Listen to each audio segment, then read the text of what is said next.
सबसे उत्तम भूषण ज्ञान, धारण करो चरित्र महान। आभूषण से सुसज्जित कोई माता बहनें खूबसूरत लगती है। आपका जीवन सबसे अच्छा कैसे हो, तो अच्छा जीवन हमारा तब होगा, हमारे जीवन का, मानव जीवन का आभूषण क्या है जो हमारे जीवन को सजाता है, संवारता है, सुंदर बनाता है, आकर्षक बनाता है, वह है ज्ञान। ज्ञान से हमारा जीवन सुंदर होता है। शास्त्र में भी आया है कि ज्ञानेन मुक्ति न तो चंदनेन, ज्ञान से मुक्ति होती है। हम ज्ञान प्राप्त करते हैं तब सत्यासत्य का विवेक कर सकते हैं। यदि ज्ञान ही नहीं है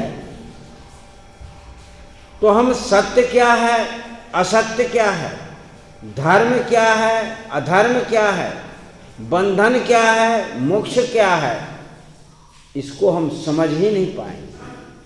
जब ज्ञानावस्था को मनुष्य प्राप्त करता है तब मनुष्य के स्वरूप को प्राप्त करता है। नीति में और भी आया है, ज्ञानेन हीना पशुभिः समनम।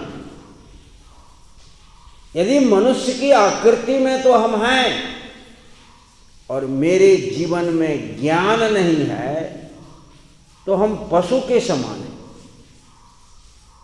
फिर हम आहार निद्रा भय में तुनंच समान में तत् पशुभिः नराणम ज्ञाने मधिकम पुरुषो विशेषा ज्ञानेन हीना पशुभिः समान।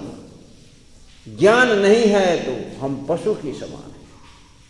इसलिए मानव जीवन में ज्ञान का महती आवश्यकता है। ज्ञान से ही हमारा जीवन सुसज्जित होता है, समरता है। हम सत्य को प्राप्त करते हैं, हम धर्म को प्राप्त करते हैं, हम शांति को प्राप्त करते हैं, हम कल्याण को प्राप्त करते हैं, हम अपने जीवन को सुखमय बनाते हैं और दूसरे के जीवन को भी सुखमय बनाते हैं। वह ज्ञान से संभव है। और हमारा जीवन महान हो जाए उसके लिए वर्णन किए हैं। पद में है, मधुर सत्य प्रिय वाणी बोलो, न्याय मार्ग से कभी न डोलो, निज सम सुख दुख सबका जानो, दया प्रेम निज उर में आनो, जिससे हो सब का कल्याण, धारण करो चरित्र महान। परम पूज्य गुरुदेव जी इस कड़ी के माध्यम से मानव जीवन की जो व्यवहार की कुशलता, जिससे आपका जीवन, आपके परिवार का जीवन और आपके समाज का जीवन सुंदर और सुव्यवस्थित कैसे होगा, उस बात को बता रहे हैं। सबसे पहली बात यह कह रहे हैं, मधुर सत्य प्रिय वाणी बोलो। तो वाणी हमारे भाव की वहन करने वाली वह शक्ति है जो श्रवण द्वार से उसके हृदय तक पहुंचती है और उसके अंदर वाणी के अनुसार ही प्रतिक्रियाएं होती है। कैसे बोले, तो मधुर बोले और प्रिय बोले और सत्य बोले। मधुर सत्य, सत्य हो लेकिन मधुर हो। जैसे उदाहरण के लिए, ए अंधे इधर आओ, तो वह सत्य तो है लेकिन अप्रिय है।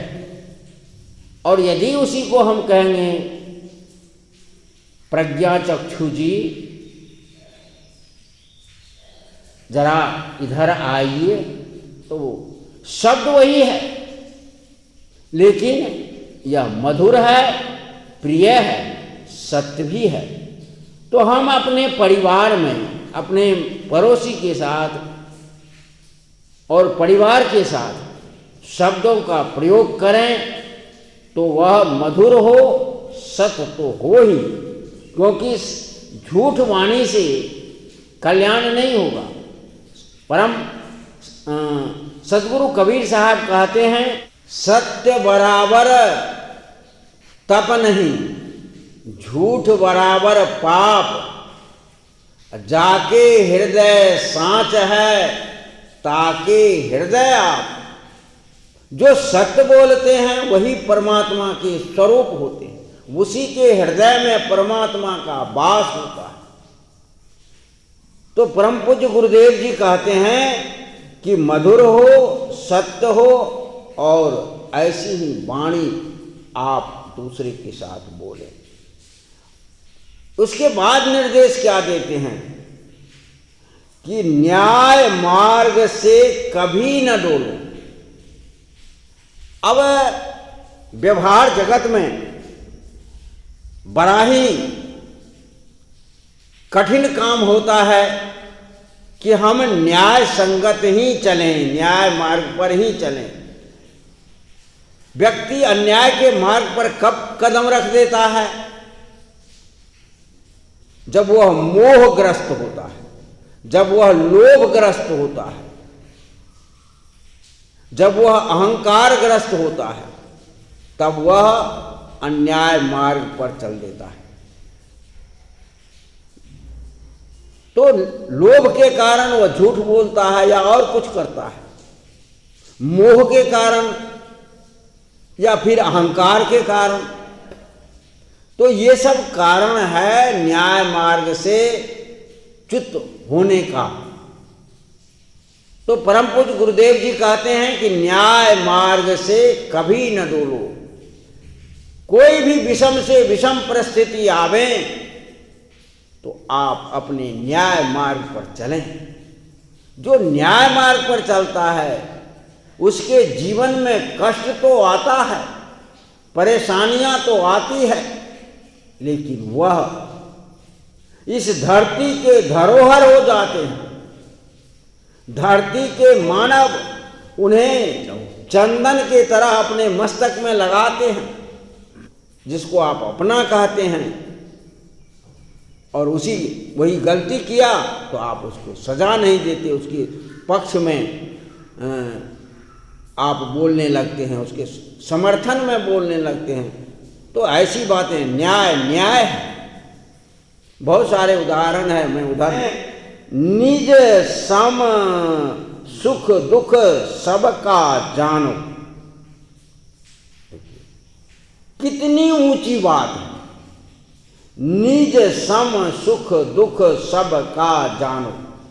क्योंकि यह पंचभूत शरीर है, आपका भी है, आपका पुत्र का भी है, पत्नी का भी है, बेटा का भी है, बेटी का भी है, अड़ोसी पड़ोसी सबका है। सब मनुष्य के शरीर धारण किए हैं। तो जो मैं अपने लिए चाहता हूं वही तो हमारे पड़ोसी भी, भाई भी, बेटा भी, बेटी भी, पत्नी भी चाहती हो।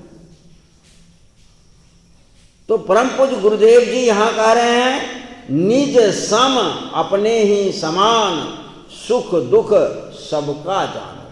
यदि मुझे कोई गाली देगा तो हमें दुख होगा, तो अर्थ है कि मैं किसी को भी गाली ना दूं। मेरी वस्तु कोई चुरा लेगा तो मुझे कष्ट होगा, तो आप भी किसी की चीज न चुराएं।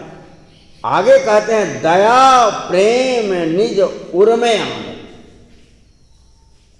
निज सुख सम तो दुख दुख तो जाने ही, लेकिन किस अवस्था में?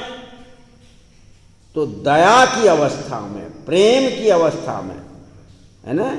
दया प्रेम निज उर्मे आनंद।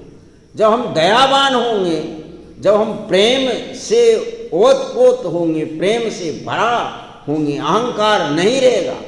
अहंकार की अवस्था में वचन कठोर हो जाता है, और प्रेम की अवस्था में वचन मधुर हो जाता है, भाव मधुर हो जाता है। प्रेम जीवन का रस है। जिस तरह से पृथ्वी में जल का स्थान है, जिससे कि सारा जीवन जगत हरा भरा होता है, पेड़ पौधा हरा भरा होता है, ठीक उसी तरह से मानव जीवन में जिस प्रेम का स्थान है, जिस तरह से जीवन में प्रकृति के समस्त जीवन में जल का स्थान है, उसी तरह से मानव जीवन में प्रेम का स्थान है। तो दया प्रेम निज उर में, अपने हृदय में, उर नाम हृदय, हृदय में क्या हो? तो दया हो और प्रेम। और इससे क्या होगा? तो जिससे हो सबका कल्याण। अब गुरुदेव जी कहते हैं जिससे हो सबका कल्याण। सब में आप भी हैं, या नहीं कि आप अलग हैं, आप भी हैं, आपके बाल बच्चे, पड़ोसी समाज, राष्ट्र, विश्व हमारा वसुधैव कुटुंबकम की भावना हमारे भारतीय दर्शन में है। जिससे हो सबका कल्याण धारण करो चरित्र महान। यह वह जो महान चरित्र जिससे सबका कल्याण होगा, आप परम शांति को, परम आनंद को प्राप्त कर सकेंगे।